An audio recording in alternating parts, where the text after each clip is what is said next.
It started very young for you. You were barely one and burned in a fire. Tell us about that. How did that happen? Well, I was placed before the coal fire, and my mum, unfortunately, she forgot to put the guard up against the fire, and tragically, she went next door to have a cup of tea with a friend, and a piece of coal actually fell out of the fire onto the carpet, and within minutes, the house was ablaze. Oh my! And as a result, I was horrifically burnt. I've got partially amputated feet. I've got 65% burns to the body. I lost my left fingers on my left hand, and I was in hospital for about 3.5 years. I've been reconstructive surgery. 3.5 years. Yeah. In hospital. In and out, yeah.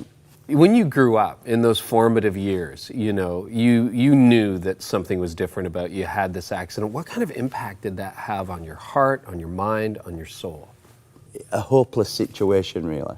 No real vision, Right. no real encouragement, no real sense of purpose. And all I could do really was look at my crippleness. And, you know, when you look at your crippleness, it's very difficult to see anything else, you know. And out of the darkest places, you know, Kerry, is a guy, Mephibosheth, who not only was crippled physically, but he also lived in a similar culture, a place called Lodabar, which was a desolate place, a barren place.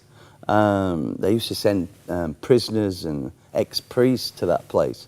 And so, you know, growing up in this atmosphere, in this environment, it can cripple people. And I'm sure there's viewers who are watching who are experiencing similar to what we're sharing here. Yeah, and maybe it's not that they had some kind of physical thing happen, but it was just, hey, I was born on the wrong side of the tracks, and nobody ever believed in me, and my parents had their own issues. And so, like Mephibosheth, you had a physical issue, but also just all these odds stacked against you as a child. So that led you in your teen years into just a downward cycle. Exactly. Pick up the story there. What happened? Well, at 15 years of age, I was attacked by a gang of youths.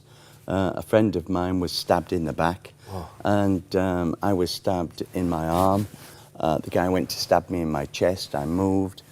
The knife went so deep that it severed the tendons in my arm. As a result, I lost the use of this arm for 2.5 years. Wow. So you don't have full use of your left arm or left hand, and now you've lost your right. I'm crippled. Wow. Yeah, and so you can imagine to try and escape the past, to try and escape that adversity, the memories. I turned to drink and drugs, which lie to you basically. They tell you that the past is gone, but it hasn't. It comes back even more with a furious force. And yeah, I struggled from 15 all the way through to my 20s with these problems. My dad was a gambler, and so I picked up gambling, and so it was basically just living an hopeless existence with no real hope, just day to day, just trying to get through, survive. I ended up on the streets. I've slept on in alleyways, benches, train stations, you know, and I ended up in a total mess. At 24 years of age, I was a hit and run victim, where I was left for dead in the middle of the road. So burned, stabbed, and then hit and run and left for dead. The guy left. I was left for dead. He shot off, and I've got a fractured skull, bust femur. My body was bust up. I was back in hospital, and I was actually asking the question, why me? Well, yeah, I mean, you would have to ask that Be a good question, title of right? a book, that, wouldn't it? Yeah, why me? Yeah, if anyone has the right to ask that you. question, I think you have the right to ask that question. So you decided at one point it wasn't worth living, and you attempted suicide. Well, the thing is, my father committed suicide when I was 27. It was basically a downward spiral. I ended up standing on a bridge, looking over, and it was about 80-foot drop. And I thought, in a few seconds, the past will be gone. I won't be stuck in the past anymore. But incredibly, I looked to my right and there was a block of flats. And my mum, she lived in these flats on the fifth floor. And I stepped back and I went to my mum's flat.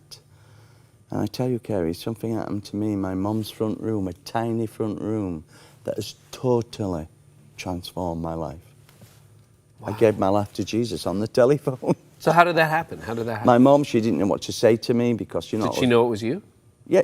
My mum, she didn't know what to say to me because I was so broken. I'd never really opened up to my mum in that way before. And so she rang my sister, who lived a few miles away. And my sister had become a follower of Jesus 8 weeks previous. And so she's born again. She's telling me over the telephone that Jesus can change my life. She said to me, Peter, God has got a plan for your life and he loves you. And so I surrendered to Jesus on that telephone. Wow. Was that the first time you ever experienced anything like that? First time. Wow. Never been to church really, apart from funerals and weddings, but I really felt the Holy Spirit when I cried out to God. I just said a simple prayer, I'm a sinner, I need you, Lord. Come and do something with this ruined life. And I felt God enter. I felt the Holy Spirit come and make his home in my heart from that day. In fact, I went to church that night and I went forward after the pastor called people to come down for prayer. And I'll never forget the song they played in the background. Amazing grace, how sweet the sound that saved a wretch like me. I once was lost, I once was blind, but now I see. God had opened up my eyes to the truth that Jesus is alive. Wow. And today I'm free from drugs, I'm free from booze, gambling, even smoking cigarettes. Got a beautiful wife. You know, I've been involved in 2 fires. The first one tried to destroy me, but the second one set me ablaze for Jesus. Wow. That's the sort of fire you want. That is a great way to look at it. And you know what's so powerful too is that was a few decades ago now that you had that 24 conversion years. experience. 24 years that you've surrendered your life to Christ. And I mean, even when we were getting ready for this, I mean, it's not like the physical issues disappeared. You still have to live with the effects of the stabbing and being run over and the burns every day, but he set you free, which is great. Yeah, I'm free psychologically. Forgiveness is an amazing weapon against the enemy, and God, He forgave me, so God encouraged us through the Bible to forgive others. And so you began to forgive the people. I began to forgive the people, forgave my parents, forgave the guy that stabbed me, forgave the guy that ran me over, and forgave my dad for what he did in terms of taking his life. And forgiveness is liberating. Yes. And to be honest with you, it's a lot of my recovery is down to forgiving others and forgiving what people have, how people have impacted on my life.